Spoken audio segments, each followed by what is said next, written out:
Hola chicas y chicos, continuamos con estos primeros filósofos que son los presocráticos, ¿de acuerdo? Entonces, una vez que hemos visto los inicios de la filosofía, pues llegamos a los eleatas, ¿no? El iniciador de los eleatas es Parménides, de Elea, que nace en el 515, fallece en 450 a.C., ¿de acuerdo? ¿Qué es lo que hace Parménides? Pues vamos como referencia a lo que vimos a Heráclito. Heráclito, recordar que decía que lo que existe es el devenir, el cambio, ¿no? Entonces, Parménides analiza el cambio, el movimiento, el fluir, el devenir, ¿no? Dice, ¿qué es el cambio? Pues en el cambio lo que es deja de ser lo que era, ¿no? Deja de ser lo que es. Es decir, el ser pasa a ser lo que no es. Y entonces se pregunta Parménides, ¿cómo puede que lo que es no sé? Dice, es algo ininteligible. ¿Qué significa ininteligible? Que no se puede entender. ¿De acuerdo? Que la inteligencia no es capaz de comprenderlo, de asimilarlo, de asumirlo. En última instancia, lo que dice Parménides es que en el movimiento se dice que el ser pasa a no ser. Dice, pero claro, lo que es el ser es. Y si lo identificamos con el no ser, lo que estamos haciendo es un sinsentido. Dice, esto no es posible. No es posible que el ser sea el no ser. ¿De acuerdo? Entonces lo que está haciendo es demandar un principio de razón, un principio de inteligibilidad de la realidad. La realidad debe ser comprensible, asimilable por la inteligencia, por la razón, por el entendimiento, ¿de acuerdo? Y en esa medida, la propia realidad se debe regir por los mismos principios por los que se rige el entendimiento. Por lo tanto, lo que hace es identificar los principios por los que se rige la razón, que son los principios lógicos, los principios del pensamiento, con los principios de la realidad, que serían entonces los principios ontológicos. La palabra ontológicos viene del onto, que significa ser, lo que estaría diciendo Parménides en última instancia, que los principios de la razón, del logos, y los principios del ser, del onto, son los mismos, ¿de acuerdo? Por lo tanto, todo aquello que no somos capaces de pensar no existe, porque hay una identidad entre pensar y ser. Pensar y ser son una y la misma cosa. ¿De acuerdo? Entonces, todo lo que no pensamos no puede ser. Como el movimiento, tal y como lo analiza Parménides, es ininteligible, es impensable, lo negamos en el pensamiento de Parménides. ¿De acuerdo? ¿Cuáles son los principios lógicos? Son tres. El principio de identidad, lo que es, y lo que no es, no es. El ser es y el no ser, no es. Principio de identidad, una cosa es idéntica a sí misma. Principio de no contradicción. El ser no es no ser, es decir, el ser es distinto, se diferencia del no ser, y a la inversa, el no ser no es ser.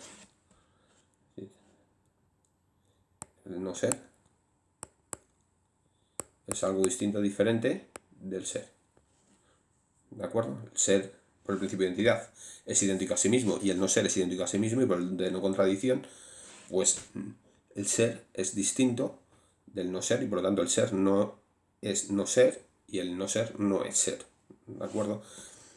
Y el principio de tercer excluso, que no hay alternativa entre el ser y el no ser. Ser o no ser, ¿no? Eso resonarán, recordaréis los famosos versos de Shakespeare, ¿no? De Hamlet. A partir de estos principios lógicos, lo que establece, que es lo que ya hemos comentado, la identidad entre los principios lógicos y los principios ontológicos, una y la misma cosa es ser y pensar. Hay una identidad entre lo que pienso y lo que es. ¿De acuerdo? Teniendo estos principios establecidos, pues llega a unas conclusiones. Cuando se pregunta ¿qué es el ser?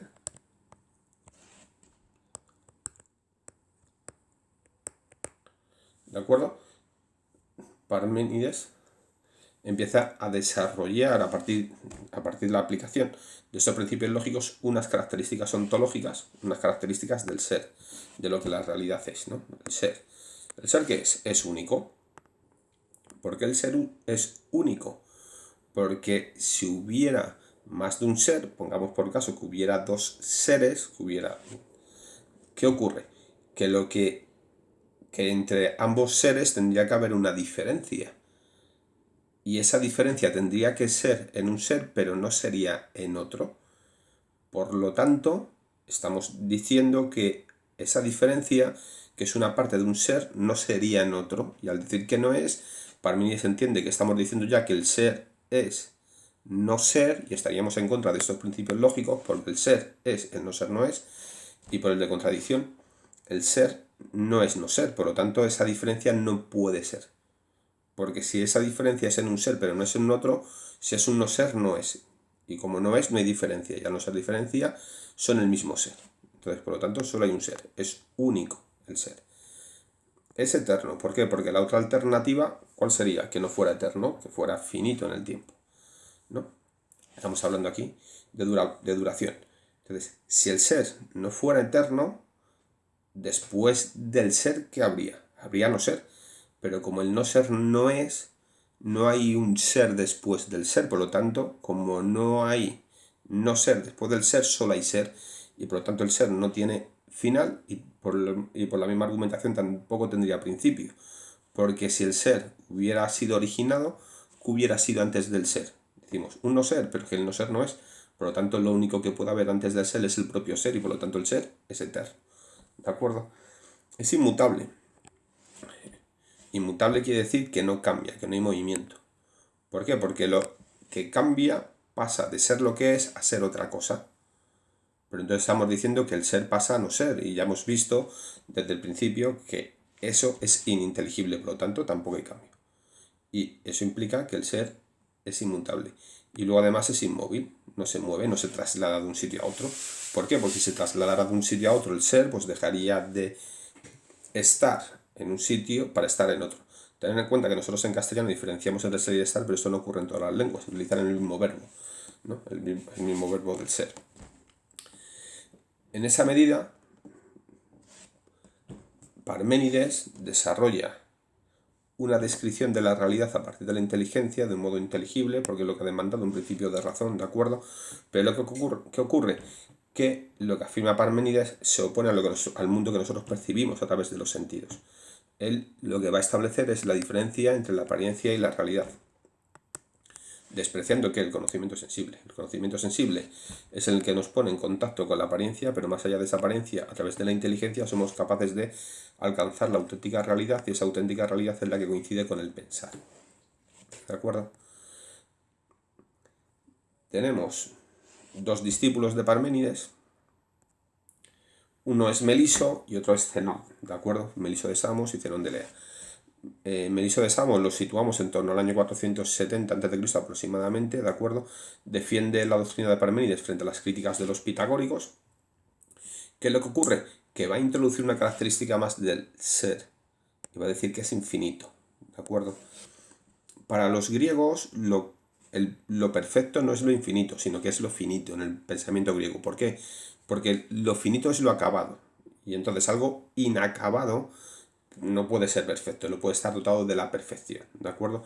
Luego, posteriormente ya en el mundo cristiano, se entiende que lo infinito, lo que no está limitado, es lo perfecto, ¿no? Que se identifica con la divinidad. Pero bueno, entonces, Parménides en un primer momento considera que ese ser, que es único, que es eterno, que es inmóvil, que no cambia, ¿no? Es finito. ¿Por qué? Porque lo finito es lo perfecto. Y entonces Meliso se da cuenta que una consecuencia lógica de los principios lógicos es que el ser también sea infinito. ¿Por qué? Porque si fuera finito tendría límites, estaría limitado. Pero ¿qué es lo que estaría limitando al ser? Como tiene que ser algo distinto del ser, tiene que ser el no ser por el principio de tercer excluso. Solo hay ser o no ser. ¿Qué es lo que limita al ser? El no ser. Pero como el no ser no hay nada que esté limitando al ser. Y como consecuencia, el ser no es limitado y por lo tanto no tiene límites, y eso se dice con la expresión infinito. ¿De acuerdo? Es un ser ilimitado. No es limitado.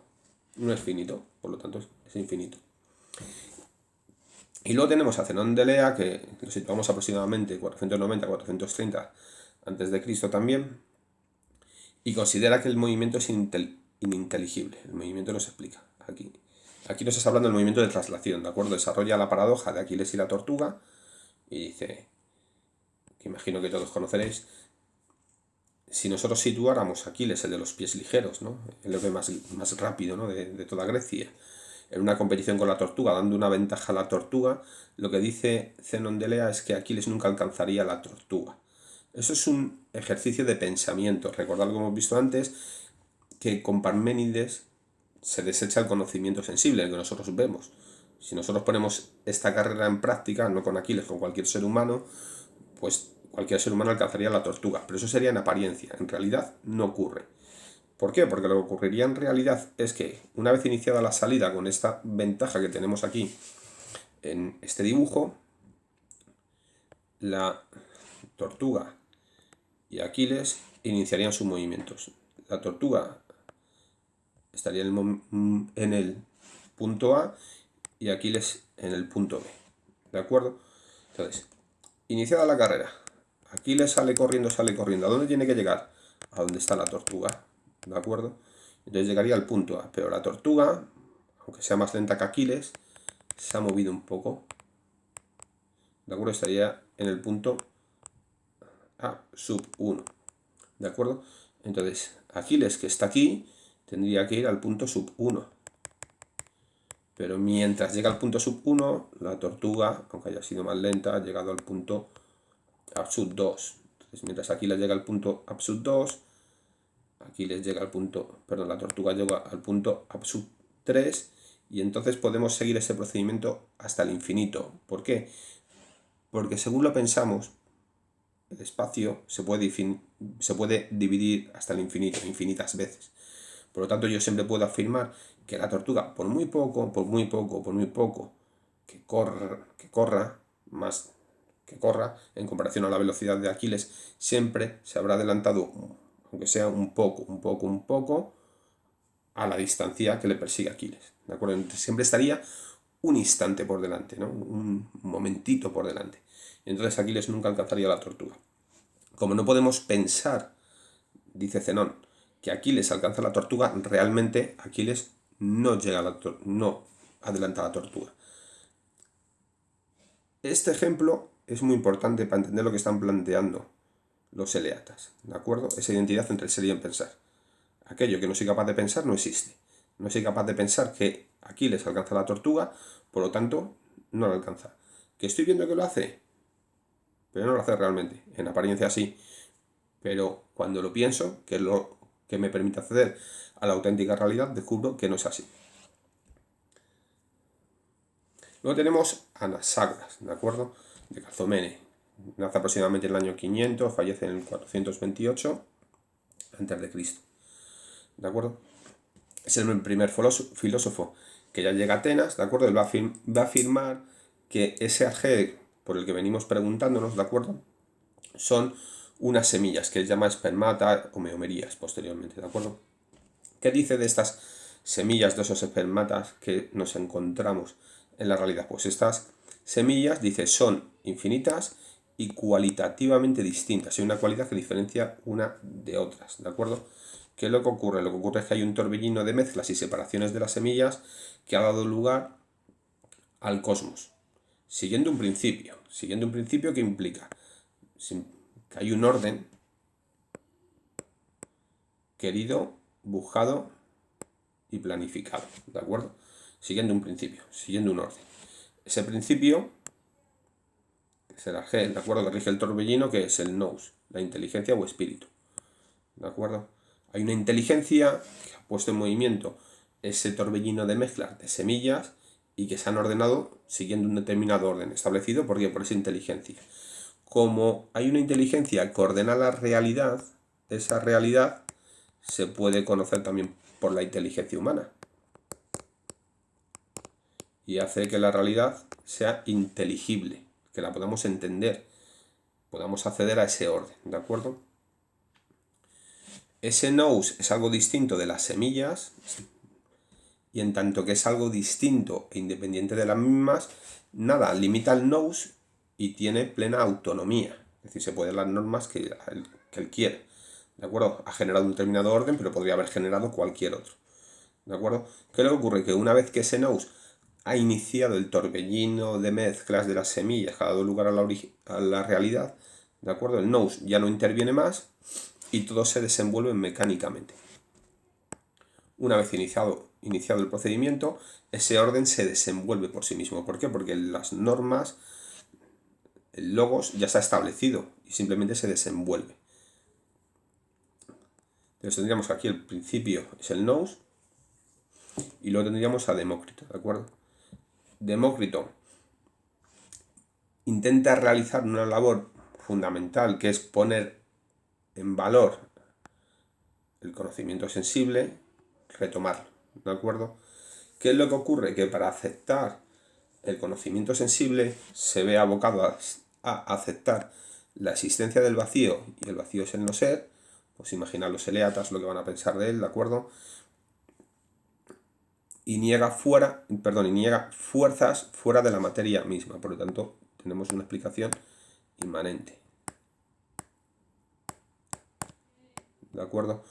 Sería un antecedente que viene aquí al final del mecanicismo, que es propio ya, por ejemplo, de la física moderna, ¿no? Pensar en Newton. En Newton no hay fuerza ni elementos que intervengan en la naturaleza desde fuera de la naturaleza, todo está dentro de la naturaleza misma. ¿Por qué se mueven los cuerpos, los astros o los cuerpos particulares?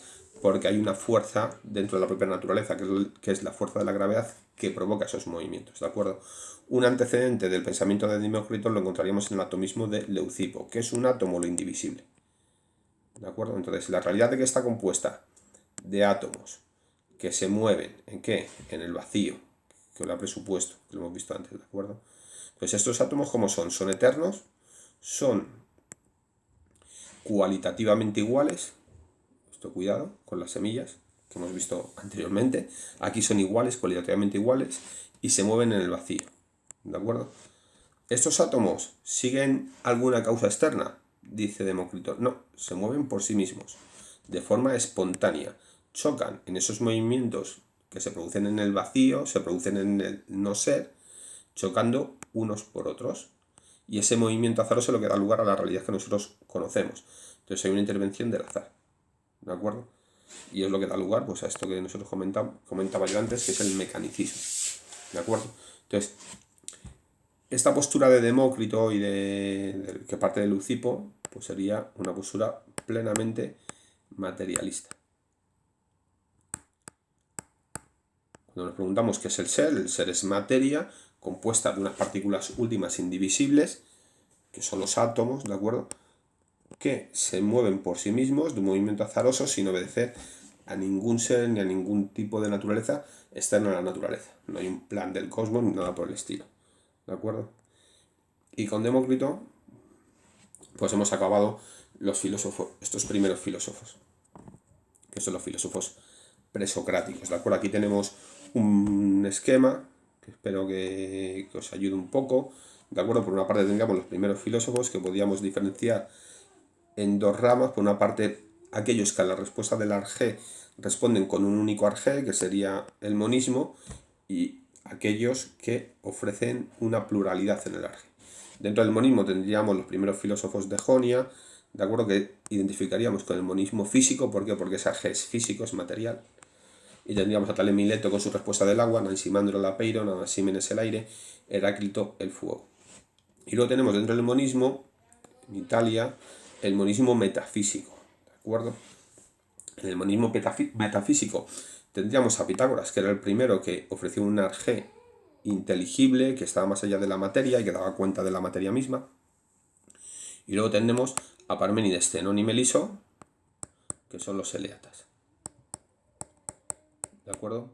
Pitágoras habla del número y Parménides y los eleatas del ser.